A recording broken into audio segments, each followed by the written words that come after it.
குரங்கு ப்ரோ, கன்னியாகுமரி வந்து திருவள்ளுவருக்கு திருக்குறள் சொல்லி கொடுங்க. திருவள்ளுவர் எழுத்தாணி எடுத்து சங்கிலேயே சொருகாம இருந்தா சரி. குஷி ஆனந்த் தலைமறைவுன்னு கேள்விப்பட்டேன்.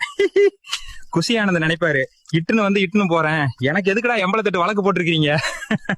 கைஸ், கன்னியாகுமரிக்கு நானும் குருவும் இந்த இத்து போன கட்டுமரத்துல தான் போறோம். கவிழ்த்து விடாம இருந்தா சரி. கைஸ், இந்த வீடியோவுக்கு 50,000 லைக் வந்தா வர்ற அமாவாசைக்கு குரு தீப்பந்தத்தை தூக்கிட்டு அம்மனை குண்டியா அமலாஷாஜி வீட்டுக்கு போவான். கைஸ், உங்களுக்காக என் ஃப்ரெண்ட் ஜெயக்கடா திருவள்ளுவருக்கு திருக்குறள் சொல்ல போறான். டேய் தத்தி சொல்றா. முயற்சி திருவினையாக்கும், முயற்சின்மை இளம புகுத்தி விடும். எழுத்தாணி எடுத்து ஏத்துறதுக்குள்ள ஓடிரு தற்குறி பயலே. ஆக ஆக ஆக ஆக ஆக ஆக ஆக இதுக்கு பொருள் வந்து ஆகுவோர் ஆகாம போக ஆகாதவர் ஆனதால் ஆகாதவர் ஆனவர் ஆகிவிட்டார். தந்தை முன்னாளாக, நான் இன்னாளாக, மகன் பின்னாளாக, பேரன் வருவானே, மற்றோர் போஸ்டர் ஒட்டுவராக, ஒட்டிக்கொண்டே இருப்பாராக. குறள் எண் 1334.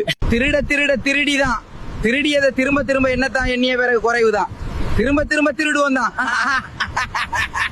இந்த குறள் வந்து குறிப்பா லவ் பண்றவங்களுக்கு எல்லாம், விரும்பாத பெண்ணை விரும்பினா அப்பெண் விரும்பிய பையனோடு ஓடி விடுவாள். புரிஞ்சுக்கோ மச்சான். கைஸ், நீங்க சொன்னது செஞ்சாச்சு. அடுத்து என்ன பண்ணணும்னு கமெண்ட்ல சொல்லுங்க. சும்மா கிரிட்டு நொறுக்கலாம். லைக் அண்ட் ஃபாலோ பண்ணிட்டு போங்க.